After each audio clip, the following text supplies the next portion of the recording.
नवंबर 2021 में दिल्ली में नई आबकारी नीति लागू हुई तो जमकर विरोध हुआ। धड़ाधड़ खोली जा रही नई नई दुकानों को लेकर लोगों ने खूब प्रदर्शन किया, लेकिन तब ना केजरीवाल सरकार टस से मस हुई, ना ही उसे ऐसे विरोध प्रदर्शन की फिक्र हुई। लेकिन अब वही आबकारी नीति सवालों के घेरे में आ गई। दिल्ली में आबकारी नीति पर सियासी जंग छिड़ गई है। दरअसल उपराज्यपाल विनय कुमार सक्सेना ने सीबीआई जांच की सिफारिश की है। एलजी ने नई एक्साइज पॉलिसी पर दिल्ली के मुख्य सचिव नरेश कुमार की रिपोर्ट के बाद यह एक्शन लिया है। इस रिपोर्ट में सीधे डिप्टी सीएम मनीष सिसोदिया का नाम लिया गया है। कहा गया है कि नई नीति के जरिए शराब लाइसेंस धारियों को फायदा पहुंचाया गया। एलजी के आदेश के बाद बीजेपी आम आदमी पार्टी को निशाने पर ले रही है। आप सरकार पर शराब माफियाओं को फायदा पहुंचाने का आरोप लगा रही है। बोला है अभी आम आदमी पार्टी की सरकार कहाँ रही है, अब तो ये ठेकेदारों की सरकार हो गई है।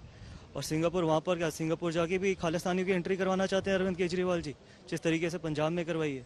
ठेके खोल के सिर्फ पैसे कमाने की कोशिश की जा रही थी, और उस समय भी इनको पैसे कमाने की पड़ी थी जब देश को एक इंसानियत की जरूरत थी। तो ये आम आदमी पार्टी अब हटा के नाम अब ठेकेदार की सरकार कर देनी चाहिए, क्योंकि ठेके वालों की तो सरकार है ये।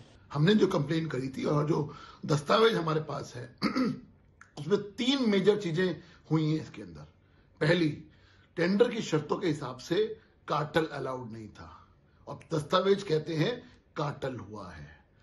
टेंडर के हिसाब से ब्लैक लिस्टेड कंपनी अलाउड नहीं होती है। और तीसरा, मैन्युफैक्चरिंग कंपनी अलाउड नहीं है रिटेल सेक्टर के अंदर।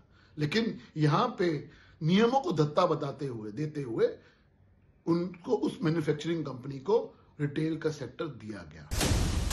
बीजेपी आरोप लगा रही है कि शराब माफियाओं को फायदा पहुंचाने के लिए सारे नियमों को ताक पर रखा गया और इसके जरिए दिल्ली के राजस्व को नुकसान पहुंचाया गया। वहीं आप इन आरोपों को फर्जी बता रही है। सावरकर का नाम लेकर बीजेपी पर हमला बोल रही है। हम सावरकर की तरह अंग्रेजों से माफी मांगने वाले लोग नहीं हैं। हम शहीद आजम भगत सिंह की विचारधारा को मानने वाले लोग, और इसलिए ये जेल की बदर घुड़कियां मत दिखाओ, ये गिरफ्तारी की बदर घुड़कियां मत दिखाओ। आपने जितने मामले अब तक दिल्ली की सरकार के खिलाफ और हमारे विधायकों के खिलाफ किए हैं, सारे के सारे मामले बेबुनियाद, फर्जी और मनगढ़ंत हैं। दिल्ली के मुख्यमंत्री अरविंद केजरीवाल की इस गंदी जुबान से हमारे ऐसे महापुरुषों का नाम निकलना ही बहुत ही खराब बात है। तो चाहे वो वीर सावरकर हो, चाहे वो शहीद भगत सिंह हो, चाहे और भी कोई महापुरुष हो, तो ऐसे अरविंद केजरीवाल के गंदे मुंह से इन सबका नाम निकलना ही तो शोभा नहीं। उधर केजरीवाल आरोप लगा रहे हैं कि दिल्ली में हो रहे विकास के कामों से बीजेपी डरी हुई है। यही वजह है कि ऐसे आरोप लगाकर उन्हें रोकने की कोशिश की जा रही है। दिल्ली के कामों को रोकना चाहते हैं। दिल्ली के अंदर जो शानदार काम हो रहे हैं, सिंगापुर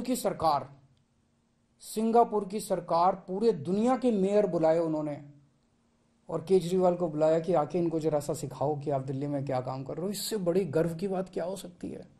दिल्ली के कामों की पूरी दुनिया में चर्चा हो रही है। ट्रंप साहब की वाइफ आई थी, वो हमारे स्कूल देखने जाती हैं।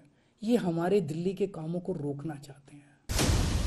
अब तमाम खामियों के आरोप के चलते आबकारी नीति जांच के घेरे में है। अब लाइसेंस बांटने के तरीकों की जांच होगी, शराब माफियाओं को फायदा पहुंचाने के आरोपों की पड़ताल होगी, और इस बहाने दिल्ली बनाम केंद्र की लड़ाई और तेज होगी। दिल्ली से कुमार कुणाल के साथ आज तक ब्यूरो।